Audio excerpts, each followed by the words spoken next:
Театр помогает увидеть себя со стороны, осознать свою человечность, понять собственные пороки, если, конечно, он есть, и он настоящий. Сегодня в Абхазии все театры сосредоточены в столице. Инициатива создать театральную студию в Галском районе пришла экс-министру культуры, заместителю главы администрации Даурукову, который предложил в свою очередь поддержать эту идею заслуженного артиста России, заслуженного деятеля культуры Абхазии Отгураковы. Подумайте, тема очень перспективная, очень интересная. Я знаю, что молодежь у нас достаточно творческая. Отгур Михайлович, прошу. Из людей, из обычных людей, помогая им стать актерами и актрисами. Если есть на то их желание. И если природа отпустила им какие-то способности. Поскольку дело, которым я занимаюсь, как и любое, наверное, дело, да, оно требует прежде всего природных способностей. Они у кого-то есть, у кого-то их нет. Встреча со зрителями и желающими проверить свои артистические способности прошла в районном доме культуры города Гал довольно оживленно. Отгур Михайлович Кова рассказал о том, что стать актером или актрисой – дело непростое. И не только потому, что не у всех есть данные, но и потому, что люди, которые хотят посвятить себя актерскому искусству, должны быть готовыми ко всему. Разные бывают ситуации, к разному надо быть готовым. Да? Есть очень известные, знаменитые актеры, выдающиеся актеры, которых не сразу педагоги понимали, что это талант. Да? И они поступали по 2, по 3, по 4 раза иногда. Да? Поэтому чем больше вариантов стихотворения, прозы, басни, да, тем лучше. Ну а пока желающие стать участниками театральной студии должны подготовить фрагмент из прозы или драматургии, рассказать басню или стихотворение. А если попросят, то спеть, станцевать, если понадобится, к слову, даже встать на голову. Я собираюсь открывать, если это получится, полноценную театральную студию, в которой мы занимались, взрослые люди, минимум от 16 лет. В 16 лет, мне кажется, уже достаточно взрослый человек. Да? От 16 до 30. Для чего? Для того, чтобы, если будет достаточное количество способных, талантливых людей, которых можно и нужно обучать, чтобы в перспективе это переросло в драматический театр в городе Гале. Понятно, какая сверхзадача. Чему будут учиться дети, которые будут ходить в эту студию? Мы предполагаем заниматься прежде всего актерским мастерством, сценической речью, сценическим движением, акробатикой, фехтованием. Вот такие основные танцы, да, такие основные дисциплины. Условно от 16 минимум до 30 максимум. Да. То есть речь идет вообще о взрослых людях. Да. Теоретически я допускаю, что может прийти и 40-летний человек, который в силу каких-то особенностей, там, да, отсутствия возможностей, да, то есть вот у него талант есть, да, но судьба не дала ему шанса, и он хочет, я могу допустить такое, да, и я со вниманием выслушаю любого, кто придет, как бы с желанием, и честно потом скажу, стоит ему заниматься или не стоит. Учитывая, что театра в Гале никогда не было, создание театральной студии и обучение ребят сценическому искусству и другим премудростям актерского мастерства – дело достаточно тонкое, важное и необходимое. Театр – это отражение жизни сегодняшнего дня, не вчерашнего и не завтрашнего. То, что было вчера, уже окаменело и никому не интересно на самом деле. То, что будет завтра, никто не знает, мы не боги. То, что актуально всегда. То, что актуально сегодня, в данный момент. Поэтому вне зависимости от того, ты ставишь классическое произведение или современное произведение, ты должен рассказывать про людей, сидящих в зрительном зале.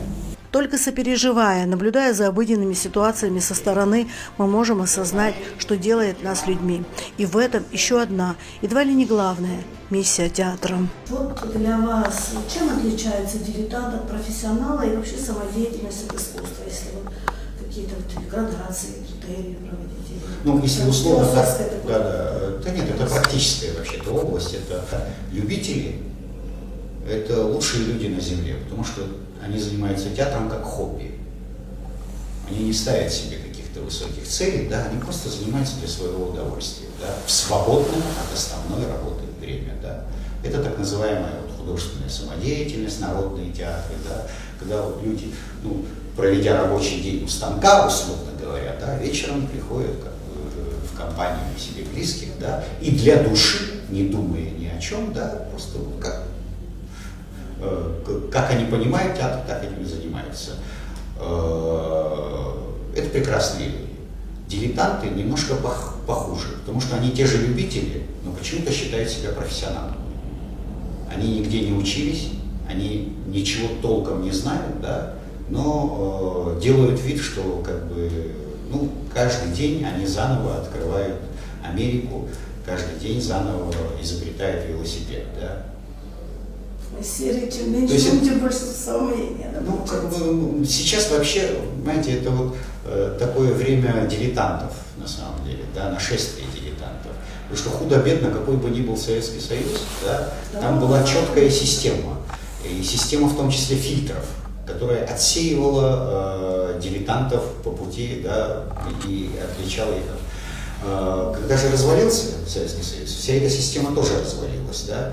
И во все профессии, не только в театр, да, во все профессии хлынули дилетанты, которые мало что знают, но как бы обладают той философией, которая сейчас очень популярна.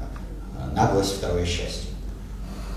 Великолепные постановки от Гуракова во многих театрах и сценах России, Абхазии и не только вызывают восторг и уважение. Отмечены наградами международных фестивалей в номинациях за лучшую режиссерскую работу, за лучшее ансамблевое решение. И сегодня у тех, кто решил посвятить себя актерскому мастерству, появилась возможность учиться и работать у такого большого мастера, не выезжая за пределы страны и города. Большой опыт, который, ну, имело бы смысл передать подрастающему поколению, тем более, что, ну, как бы, хорошо, что с одной стороны, что театр сейчас популярен в Абхазии, да, с другой стороны, как бы жалко, что мало профессиональных людей, которые этим театром занимаются, да. Чем больше их будет, чем больше мне удастся воспитать такого рода людей, тем лучше будет для театральной Абхазии в будущем, я так думаю. Я всю жизнь ставил спектакли и преподавал, причем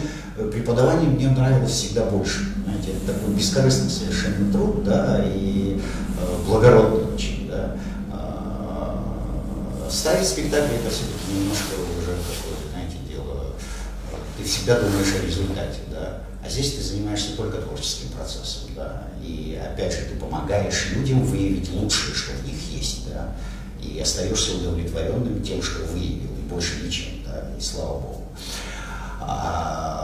Вот если будет как бы потребность в самих жителях Гала, Гальского района, да, то тогда это что-то, наверное, из этого может получиться. Приблизительно через месяц состоится очередная встреча, где будут проводиться, условно говоря, вступительные экзамены в театральную студию. И тут уже каждый должен проявить себя во всей красе и быть убедительным. От того, сколько талантливых людей соберется и какое количество абитуриентов будет отобрано, зависит и перспектива возрождения театра в городе Гал, рассказал нам режиссер от Гуркова. Если придет достаточное количество людей, из которых можно будет выбрать потенциально способных актеров и актрис, а это, ну, к сожалению, не всем дано, да, для этого существуют экзамены, да, чтобы проверять, у тебя получится или нет, тогда, ну, у нас есть шанс. Анжела Белава, Тея Басария, Борис Цацуа, Гал Медиа.